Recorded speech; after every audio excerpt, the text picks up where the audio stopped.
Shalom, selamat pagi Bapak Ibu dan Saudara yang dikasihi oleh Tuhan Yesus. Renungan kita pagi hari ini diambil dari kitab 1 Samuel pasal 16 ayat 1 sampai 22 dengan tema Daud dipilih Tuhan. Kemudian disuruhnyalah menjemput dia. Ia kemerah-merahan, matanya indah dan parasnya elok. Lalu Tuhan berfirman, "Bangkitlah, urapilah dia, sebab inilah dia." Samuel mengambil tabung tanduk yang berisi minyak itu dan mengurapi Daud di tengah-tengah saudara-saudaranya. Sejak hari itu dan seterusnya berkuasalah roh Tuhan atas Daud. Lalu berangkatlah Samuel menuju Rama. 1 Samuel 16 ayat 12 sampai dengan 13. Ayat ini mendeskripsikan tentang pemilihan Daud. Samuel sebagai nabi Tuhan sudah merasa resah dengan kepemimpinan Saul. Saul yang juga diurapi Tuhan dalam pemilihannya menjadi raja mulai tidak taat, sombong dan mengalami gangguan mental karena dipengaruhi oleh roh jahat. Samuel tahu betul bahwa masa depan Israel ditentukan oleh kepemimpinan yang mereka miliki. Oleh karena itu Samuel berdoa kepada Tuhan agar Tuhan menyiapkan pemimpin yang sesuai dengan pilihannya.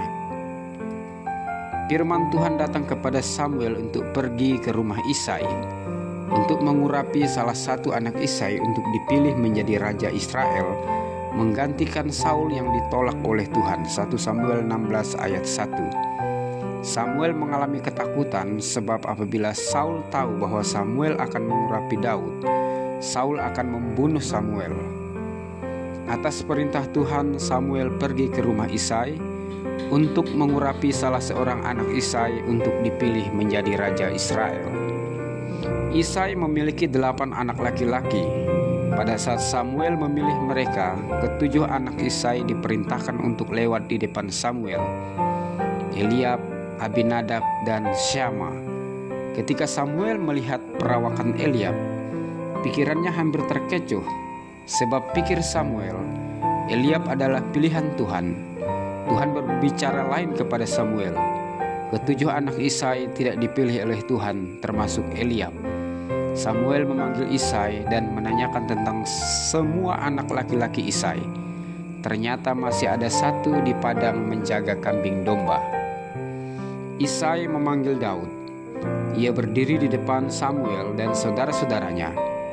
Ia kemerah-merahan, matanya indah dan parasnya elok. Daud masih sangat muda, tetapi Tuhan berfirman kepada Samuel, "Bangkitlah, urapilah dia, sebab inilah dia. Inilah dia raja Israel yang berkenan di hatiku dan akan melakukan kehendakku." Kisah Para Rasul 13 ayat 22. Tuhan memilih Daud bukan karena ia sempurna. Tuhan sangat tahu hati Daud. Dalam hidupnya, Daud berusaha untuk berkenan di hati Tuhan dan berusaha melakukan kehendak Tuhan. Saudara yang dikasihi Tuhan Yesus, Tuhan memanggil dan memilih kita bukan karena kita sempurna, bukan karena kita layak, bukan karena kita hebat, kudus dan suci, tetapi Tuhan memiliki rencana yang sangat besar untuk hidup kita, untuk menggenapi kehendak Tuhan di bumi ini. Panggilan dan pilihan Tuhan sungguh mulia dalam hidup kita. Marilah kita berusaha untuk hidup berkenan di hati Tuhan dan berusaha melakukan kehendak Tuhan selagi kita masih hidup. Berusaha menjalankan perintah Tuhan dengan baik.